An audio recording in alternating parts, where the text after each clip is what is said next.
연산군을 대하는 모습이요 기록으로 분명하게 이렇게 남아 있습니다. 왕을 조롱하기를 마치 어린아이같이 하였고 왕에게 욕하기를 마치 노예처럼 하였다.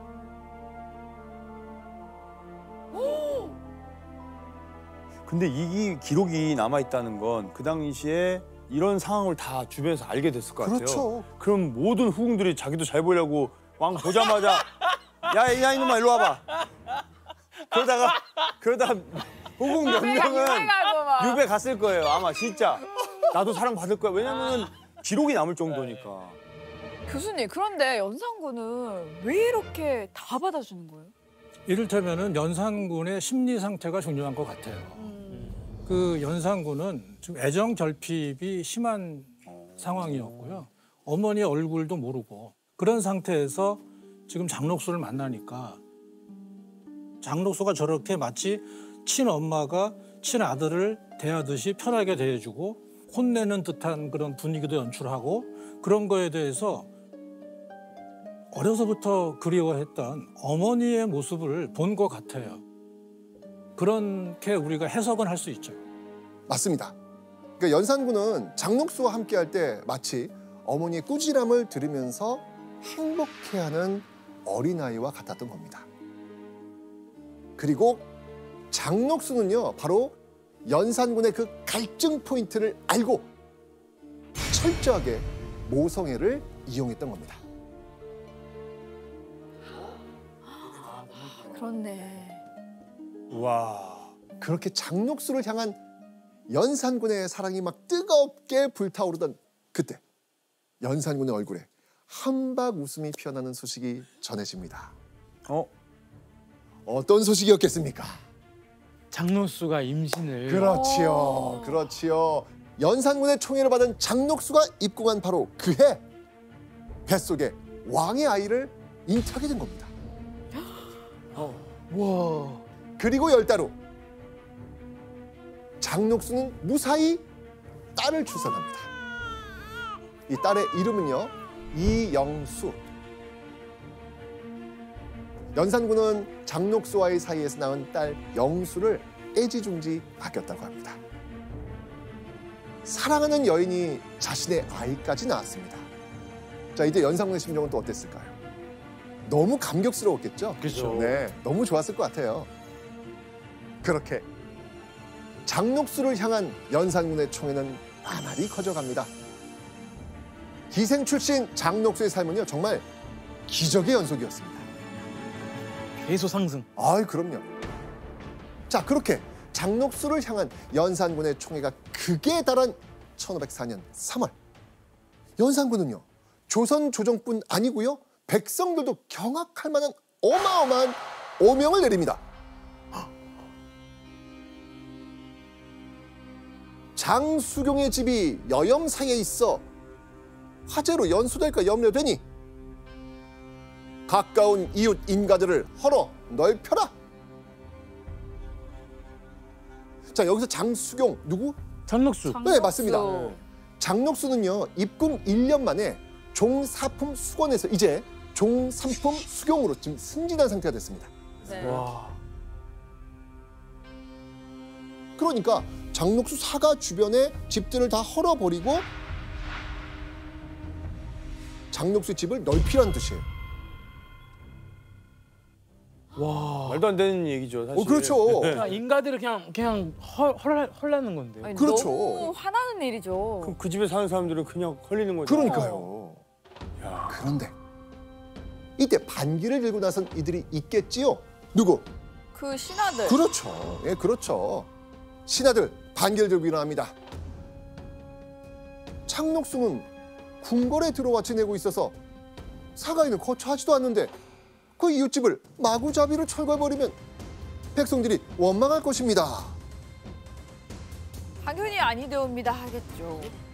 자, 이런 신료들의 반대 요청 받아들여졌을까요? 이것은 능상이다!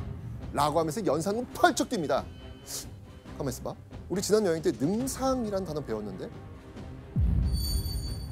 능상은 아랫사람이 윗사람을 업신여긴다 라는 뜻이어서 신하들이 이제 막 반기를 들 때 연산군이 이제 능상이라는 표현을 자주 썼었어요. 맞습니다.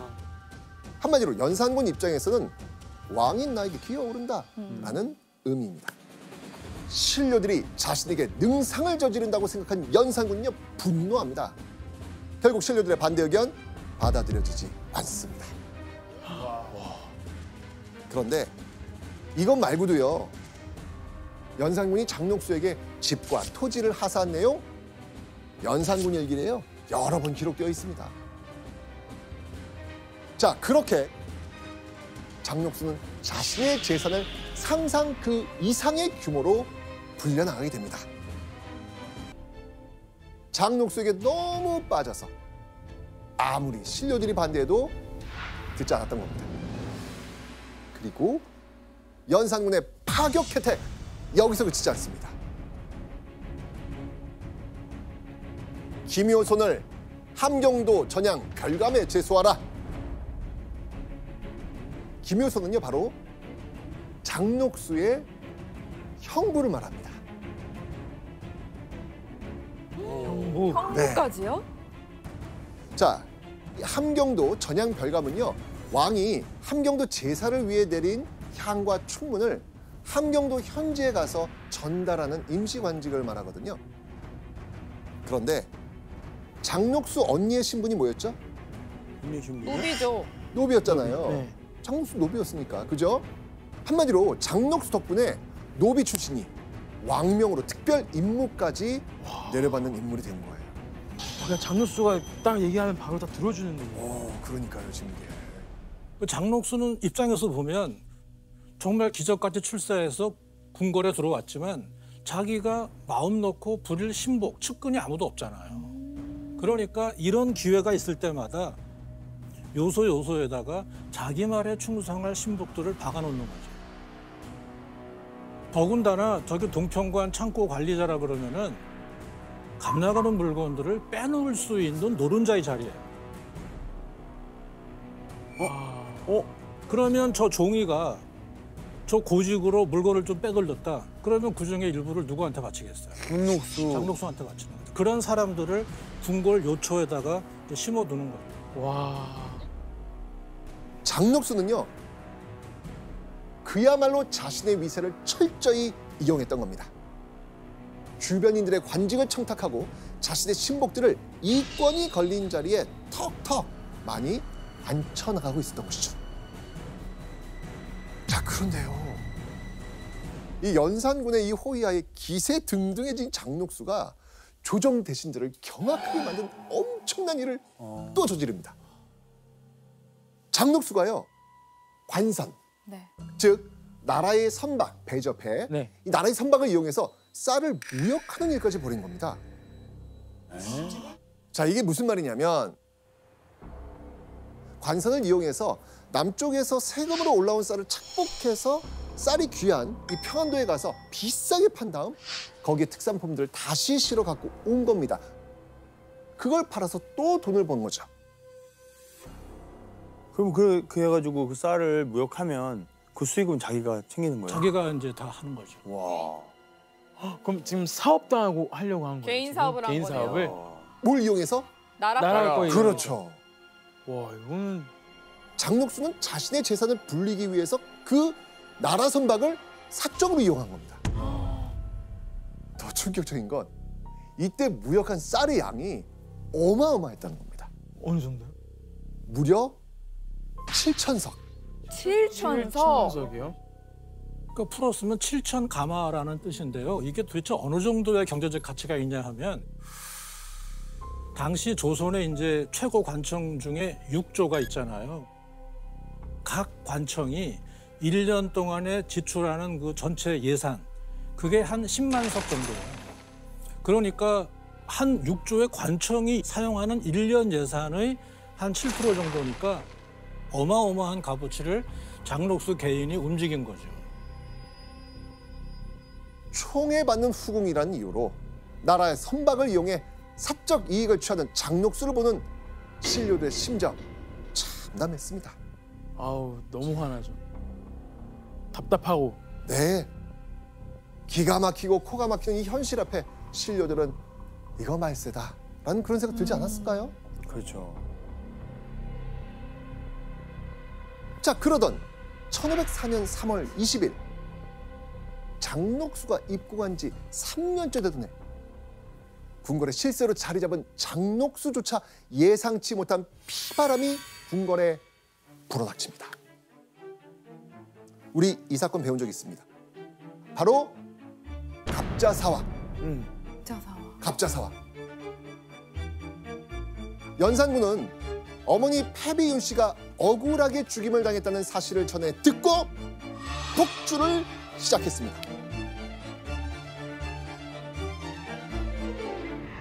이때 정말 많은 사람들이 연산군 손에 죽어 나갔잖아요. 그렇죠. 그죠? 그리고 이때부터 연산군의 그 무시무시한 공포 정치가 본격적으로 시작이 됩니다. 신하는 목숨을 걸고 간언해야 하는가? 아니면 제 목숨을 내서 기억에 순종해야 하는가? 내 저적에 충신은 없어. 증명만 있을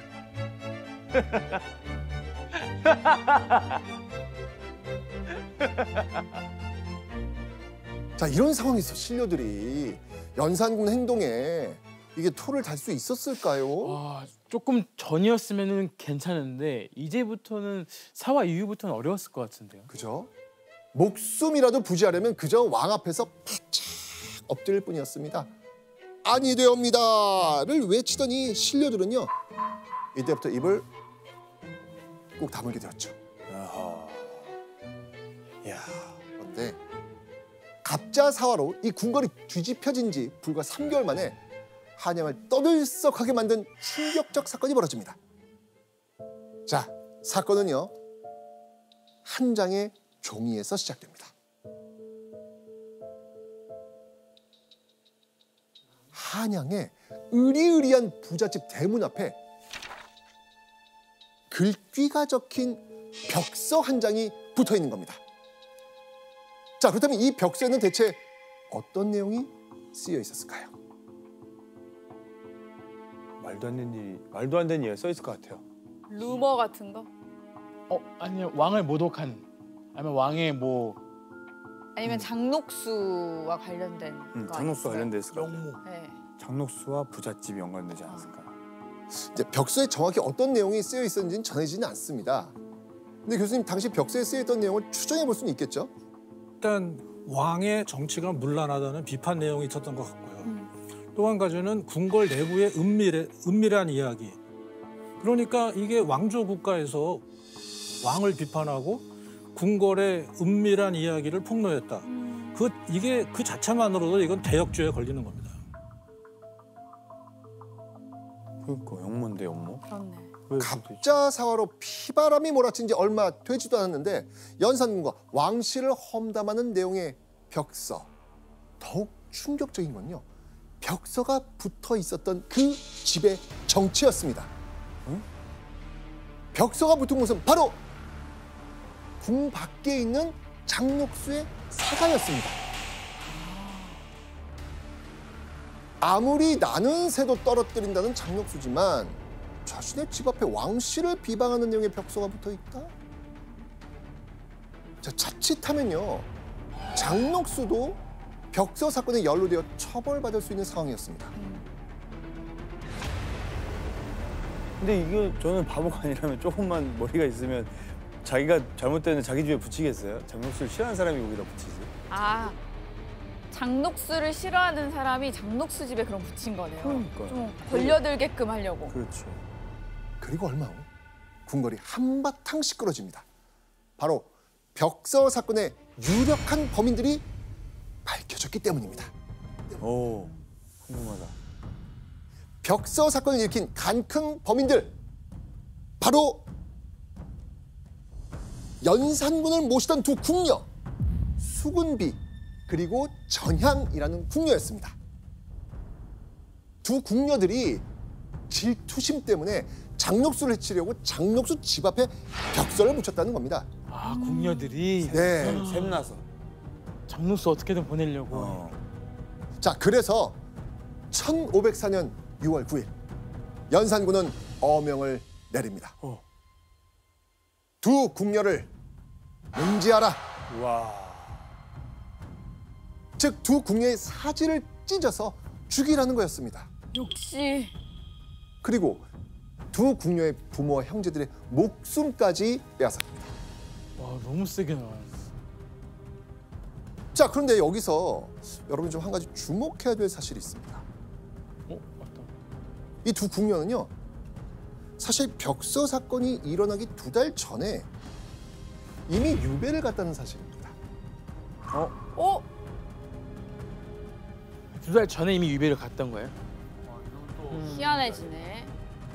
그럼 그럼 범인이 아닌 거 아니에요? 이미 유배 간 거면? 자, 그렇다면 연산군은 왜 두 궁녀를 범인이라고 확신하고 이 능지까지 해버렸을까요? 연산군이 왜 이렇게 심한 처벌을 했는지 알 수 있는 기록이 남아 있습니다. 예원 씨가 한번 그 기록 읽어주시죠.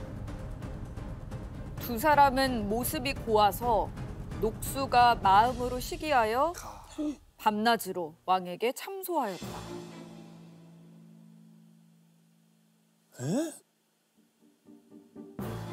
장녹수가 이 미모가 고운 두 궁녀를 질투해서 왕 앞에서 두 궁녀를 밤낮으로 헐뜯었다는 겁니다.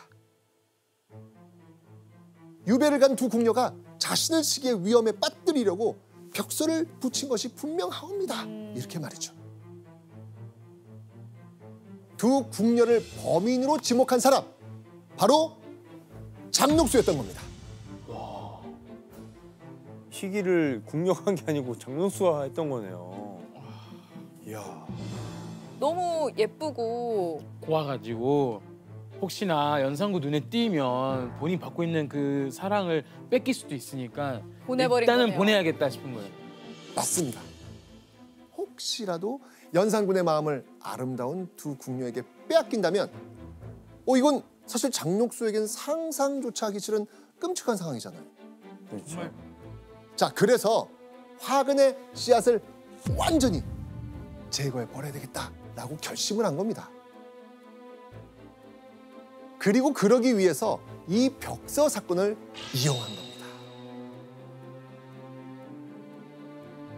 교수님, 혹시 벽서 사건 자체를 장녹수가 꾸민 거 아닐까요? 꾸몄을 가능성이 아주 높습니다. 야. 연산군은 이 범인의 핵심 그 주동자가 두 궁녀다라고 딱 확신을 하거든요. 이런 정황을 보면 처음부터 장녹수가 이를 꾸민 것이 아닌가. 그랬기 때문에 오히려 자기 집 대문 앞에다가도 쉽게 붙일 수 있었던 것이 아닌가. 그러니까 연산군은 어머니 패비윤 씨가 후궁들에게 모함당해 죽었다 이렇게 생각을 하고 있잖아요. 네. 그러니까 이 장녹수를 보면서 어머니 패비윤 씨 떠올리지 않았을까요? 그래서 두 궁녀의 가족들을 잡아들여서 막 고문하고 명확한 증거가 없음에도 처형해버렸던 겁니다.